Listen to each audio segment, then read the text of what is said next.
আসসালামু আলাইকুম, welcome back to my new blogs. কেমন আছেন সবাই? আশা করি সবাই অনেক ভালো আছেন। আলহামদুলিল্লাহ আমি অনেক ভালো আছি।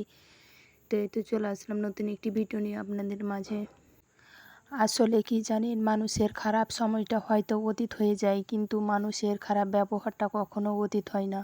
শুধু নিজের থেকে কথা বলা বন্ধ করে দিন, দেখবেন অনেক আপনার আপনজন পর হয়ে যাবে। আসলে কেউ আপন হয় না। যারা তোমার ক্ষতি চায় তাদের আঘাত করবে না, তাদের সামনে একটু হাসি মুখে বাঁচবে। দেখবে তোমায় আঘাত করলে তুমি যতটা কষ্ট পেতে তার চেয়ে বেশি কষ্ট পাবে তারা। যত মানুষের সাথে মিশবে ততই মানুষ চিনবে।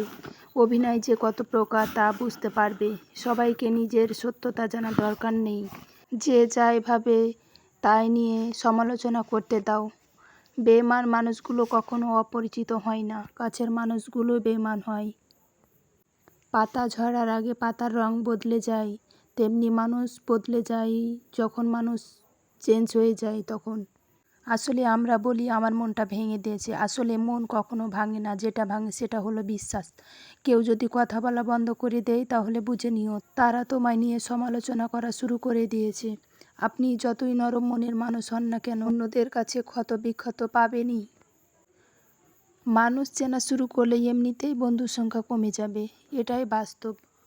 খাবার যতই দামি হোক না কেন, বুঝে গেলে যেমন তার কোনো দাম থাকে না, তেমনি শিক্ষা যতই থাকুক না কেন, মনুষ্যত্ব না থাকলে সেই শিক্ষার কোনো দামই থাকে না। আর আমাদের সমাজে মনুষ্যত্ববোধ আছে, মানে কম মানুষেরই আছে। কাউকে আঘাত করার আগে ভেবে নেবেন নিজে সে আঘাত পেলে কেমন লাগবে। মনে রাখা উচিত, জীবনে কাউকে কাঁদিয়ে বেশি দিন কেউ ভালো থাকা যায় না, ভালো থাকতে পারে না, এটাই বাস্তব।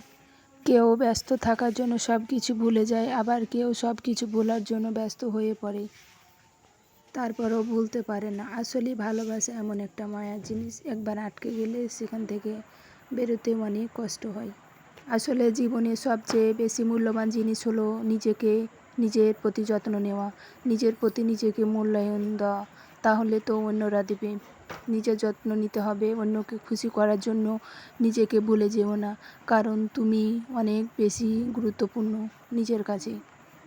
জীবনের অর্ধেকটা সময় কিন্তু মানিয়ে নিতে নিতে, মেনে নিতে নিতে পার করে দিতে হবে। নিজের কষ্ট, নিজের ভালো থাকাটাই নিজেকে করে নিতে হবে। নিজের মন খারাপ নিজেকেই ভালো করতে হবে, কারণ তুমি ছাড়া আর কেউ নেই। কিছু কিছু সময় অপরাধ না করে যখন অপরাধী হতে হয় তখন চুপ থাকাই ভালো, কারণ চিৎকার করে কাউকে বিশ্বাস করা যায় না যে আমি এমনটা করিনি বা আমি এমনটা না।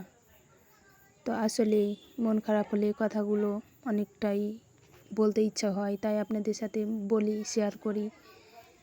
তো আশা করি আমার ভিডিওটি আপনাদের কাছে ভালো লাগবে, আর যদি ভালো লেগে থাকে অবশ্যই লাইক করে দিবেন আর সুন্দর একটি কমেন্টস করবেন। দেখা হবে নেক্সট কোনো ভিডিওতে। আল্লাহ হাফেজ।